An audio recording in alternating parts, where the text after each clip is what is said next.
Many people wonder where my secret lies.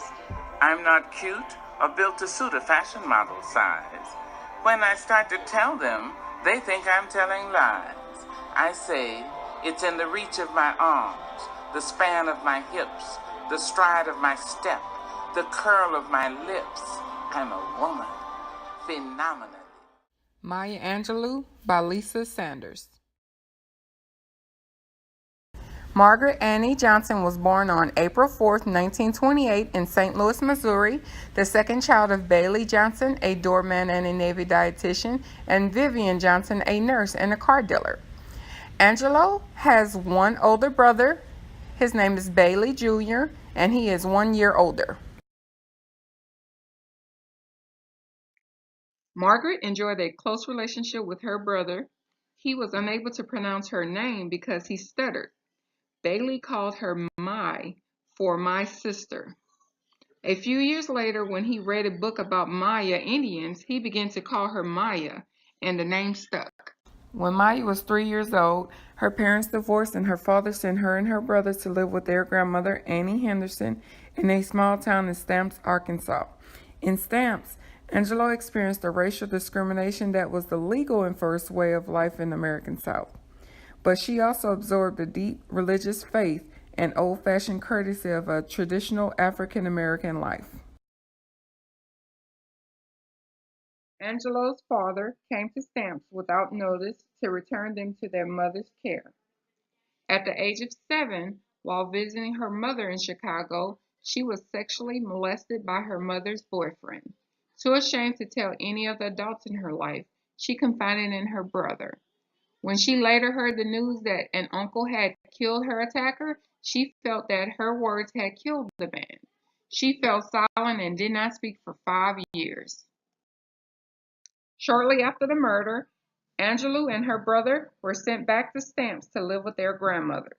Angelou gives credit to a teacher and family friend, Mrs. Flowers, with helping her speak again. Mrs. Flowers introduced her to authors such as Charles Dickens, William Shakespeare, authors who would affect her life and career, as well as Black female artists like Anne Spencer and Frances Harper.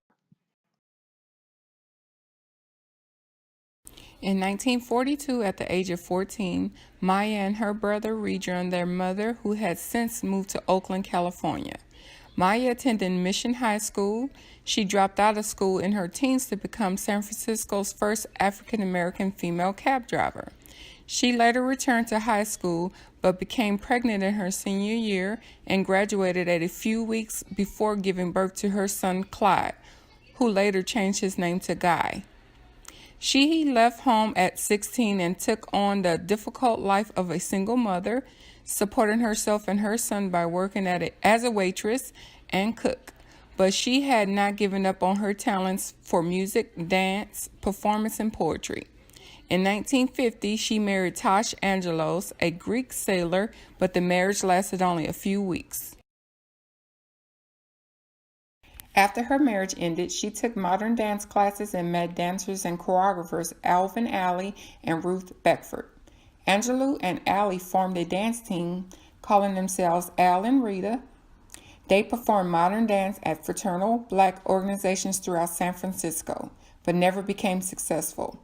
Angelou and her son moved to New York City so that she could study African dance with Trinidad dancer Pearl Primus.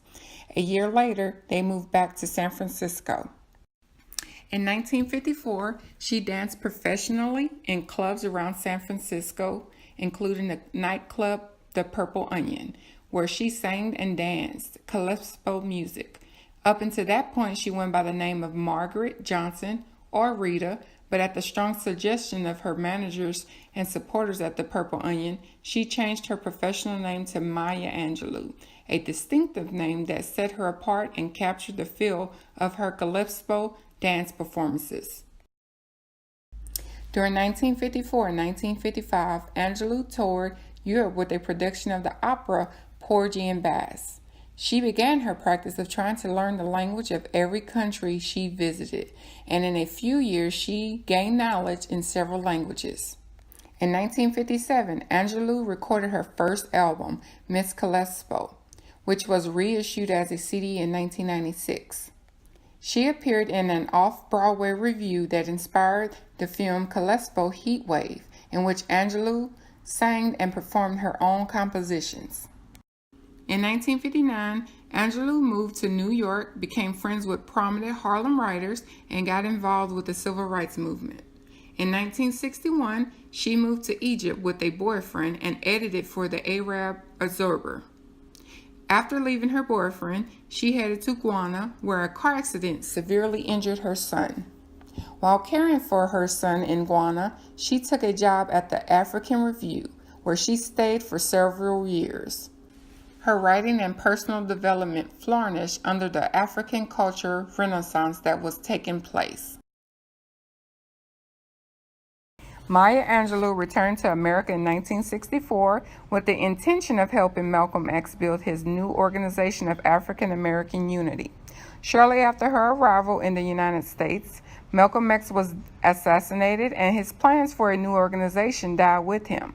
Angelou involved herself in television production and remained active in the civil rights movement, working more closely with Dr. Martin Luther King Jr., who requested that Angelou served as Northern Coordinator for the Southern Christian Leadership Conference.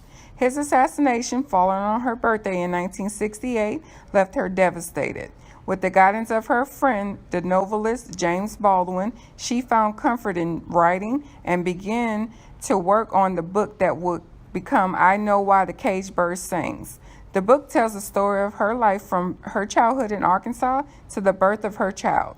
I Know Why the Caged Bird Sings was published in 1970 to widespread critical acclaim and popular success. Since the late 1960s, the multi-talented Angelou has put her hand to a wide variety of projects. She was appointed by Presidents Ford and Carter to different cultural commissions. She has written frequently for television and film, becoming the first Black woman to get a screenplay produced in 1972 with Georgia, Georgia. She earned an Emmy nomination for her role in the television drama Roots in 1977, and she has continued to appear in television and films. Angelou had her film directorial debut with Down in the Delta in 1998. She has written several children's picture books, contributed essays, articles, and short stories to various periodicals, and in 2006 she began to host a radio talk show, Oprah and Friends. She dedicated her 1993 collection of essays, Wouldn't Take Nothing for My Journey, Now, to Oprah Winfrey. Angelou has made numerous recordings of scores and spoken word albums and received awards for her recordings of her poetry and her most recent autobiography.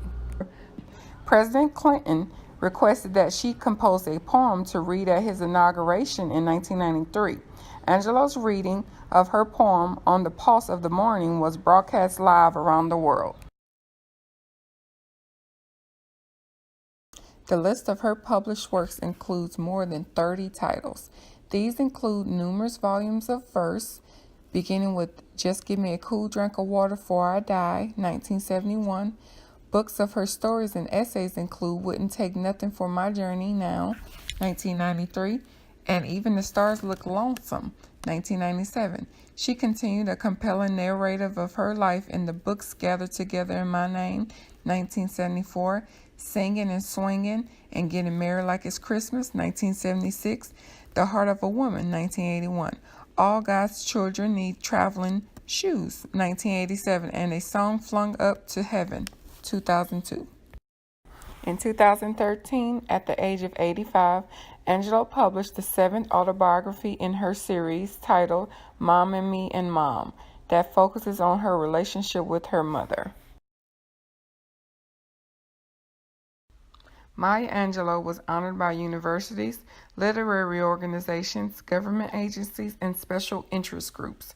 Her honors includes a Tony Award nomination for her role in the 1973 play Look Away, and 5 Grammys for her spoken albums. Beginning in 1982, Angelou held the first lifetime Reynolds Professorship of American Studies at Wake Forest University in Winston-Salem, North Carolina. She served on 2 presidential committees, for Gerald Ford in 1975 and for Jimmy Carter in 1977. In 2000, she was awarded the National Medal of Arts by President Bill Clinton. In 2010, she was awarded the Presidential Medal of Freedom, the highest civilian honor in the U.S., by President Barack Obama. More than 30 healthcare and medical facilities have been named after Angelo. She was awarded more than 50 honorary degrees. Rollins College, a liberal arts institution in Winter Park, Florida, honored Angelo in several ways, including numerous invitations to speak to its student body, and honorary degree in 1985, the institution of the Maya Angelou Resource Library in 1989, and a stone dedicated to her on the Campus Walk of Fame in 1994. On May 28, 2014, the celebrated writer died in her home in Winston-Salem, North Carolina.